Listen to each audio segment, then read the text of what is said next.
Hey everybody, welcome back to the video game trap house known as Super Sega, and boy do we have some updates for you since last week, because we've been talking about this project and the absolute hilarity of everything that is going on with Alejandro and the Super Sega project, and it gets even weirder today. We're going to be going through some legal filings, we're going to be going through some new videos of Alejandro drunk off his ass playing a slot machine. We're going to be having a lot of fun in the video game trap house, because Spain's own Ron Jeremy of video games is back and he's got some more content to share with us. Before we get too far involved, though, do me a huge favor down below, hit like and subscribe and ring that notification bell, definitely helps us out.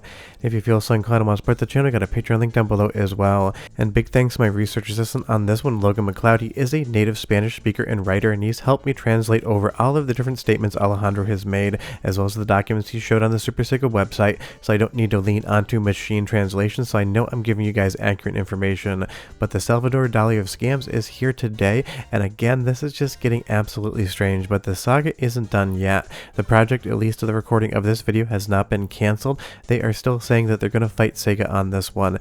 And one more time, I have not seen any definitive evidence of Sega actually stepping in. It's as likely that they did as they didn't. It could be Alejandro just telling stories to find an exit ramp away from the project. It could be that Sega actually did get involved. But until there is a statement released by Sega, we have to presume that both could be possible. So we're going to go over each and every one of those again today, because now we do have at least Alejandro's side of the legal documents that we can translate over and explain to you. But if you think this is getting weirder, it's going to keep getting weirder still.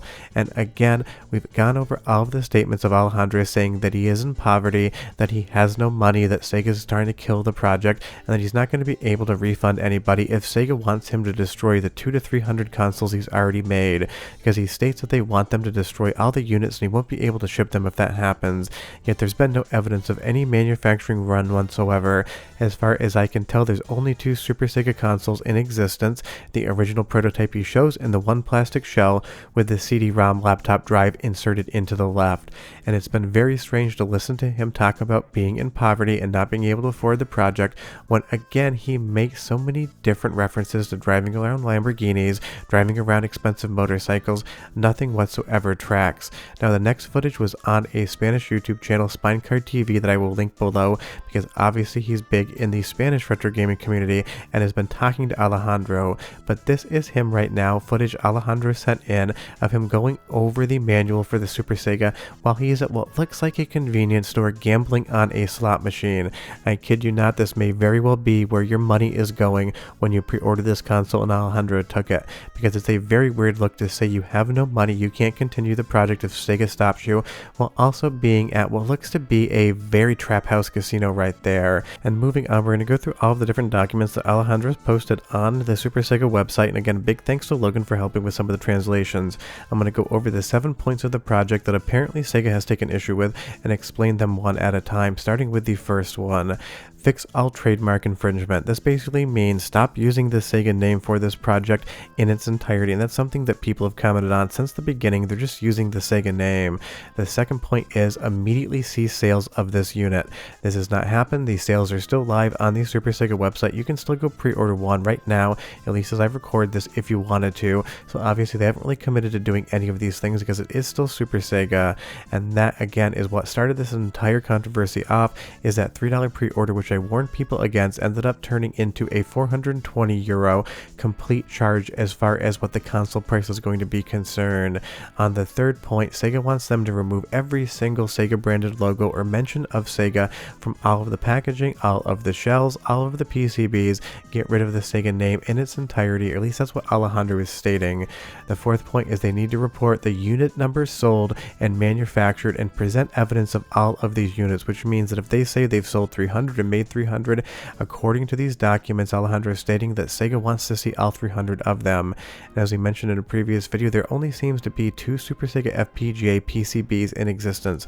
The one that we've been seeing on the channel since the beginning, and now the second one with the CD-ROM in the shell. And I made an offer last time. Alejandro, sell me one of these PCBs, mail it to me, and when it arrives, I will give you $1,000 for it so I can take it apart on camera. But this is the evidence that apparently Sega is talking about as far as manufacturing manufactured units, and the words Super Sega do appear on the PCB. I'm sure you could just put a sticker over that. Honestly, it's not too hard to deal with those sort of things, but again, we don't even know if this is actually Sega requesting this. This is all information coming from Alejandro that he's posting online, and without any mention of Sega's involvement whatsoever on the Sega side of things, we have to presume it is likely that they did not do that whatsoever. Now, this PCB case with the CD-ROM drive attached has got to be the second Super Sega FPGA prototype, because every good thing comes in pairs, and trust me, Alejandro's got a giant pair on him if he thinks he's going to get away with all of this in the end. And you'll see as the camera pans to the left in a moment, you see the original Super Sega case as well as the Super Sega branding, and this is all stuff that Sega could take issue with, because if you think about it this way, Analogue sells a ton of FPGA console recreations and never uses the company name in any of them. They always name them something differently, because recreating the hardware is totally fine. The fifth point apparently in these documents is that Sega wants them to destroy every single bit of existing stock that uses the name Super Sega. Obviously the word super is perfectly fine, it's the Sega portion of this that they could take issues with, but I'm going to stress one more time, I have no evidence that Sega has actually stepped in here, so you can guess either direction what you think has happened. They also say that they want the website removed and changed to remove the infringing content. That's going to be the word Sega, references to the company, logos, colorways, anything such as that. Like obviously here you see the word Sega on the instruction manual. And the seventh point is to commit to not reoffending in the future. So don't change the name and then 3 months from now stick Sega back on there and then try to get away with it. This is the current information as far as the project is concerned, but like everything Super Sega FPGA, it is as likely that this is true as it is that it is false. Trying to make any declarative statements as to what I actually think is going on here would be an impossibility, because Alejandro and the Super Sega FPGA air quotes team continue to impress and surprise me in all of the worst ways possible. This is just getting to the point of self-parody here. We have Alejandro drunk in a casino, we have him putting up videos of him playing guitar on Spanish television, we have so many different random things, and all of these Sega consoles on the back of the box with the word Sega would not be allowed either. And that's the thing, if you go to Analogue's branding and you look at what they're really advertising, they never use logos, they never really even use images of the original consoles, because recreating something in FPGA is permissible so as long as you don't distribute any BIOS files, and that's something else that's going to get Super Sega potentially into an issue in the future, even though this thing clearly isn't an FPGA console running FPGA code. You have the box here, it's got all of the logos on it, but in a moment you'll also see it booting up the Sega Saturn splash screen, which is part of the BIOS file. That is a copyright protected bit of information and data from Sega, so you couldn't distribute that with any sort of FPGA console. Think of MiSTer FPGA, think of Analogue Pocket. When you need a BIOS, you need to find it yourself. It does not get shipped with any of the consoles.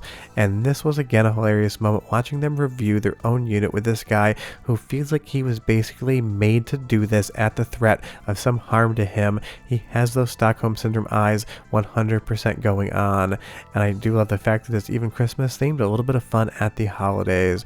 But I have absolutely no idea what the hell is going to happen next. I pride myself on being able to predict what I think the future is going to hold on projects like this, different Nintendo lawsuits and everything else, but this one jumped the shark so long ago and has gotten so incredibly weird. I could guess any number of things and they could all be half true or completely false, because the Super Sega team and this entire project just keeps getting weirder by the day. It kind of feels like it's in the death spiral, but honestly it is still ongoing, and Alejandro still talked about doing crowdfunding to actually get this console made. And you'll see here outside of that poor dog stuck outside, although I'm sure he'd rather be out there than with the Super Sega team, the Sega Saturn splash screen does appear on the television, and that's not something you could ship on any console. That would be copyright infringement every day of the week and twice on Sundays. But we all know Alejandro does not work on Sundays. He's the hardest working man in video games right now, and even he has to take a day of rest, and I'm sure that's when he goes to the casino and gambles away all of that money you have sent him for those pre-orders. And this is the thing, these videos have been insanely fun to make. You guys have been having a great time watching them. You love all the quotes like video game trap house, but at the end of the day it is still a situation where apparently he's taking people's money for this thing, and it's now getting to that desperation point. Either Sega has contacted him and he does need to make changes, or Sega hasn't contacted him and he needs an exit strategy to get out from underneath this, because obviously with this Cinemartin camera we talked about before, took a metric buttload of money. It was only a sensor in a box running a Windows 10 PC inside, and that collapsed and he took the money and ran. So odds are the Son of Martin money has run out. It's now on to Super Sega FPGA, and once no one else is willing to give him money, I'm sure the project will fold, and it'll be pretty funny to watch it happen. But next time something happens, I'll update the video, but the video game Trap House is closing its doors for the day. See you guys next time. Bye-bye.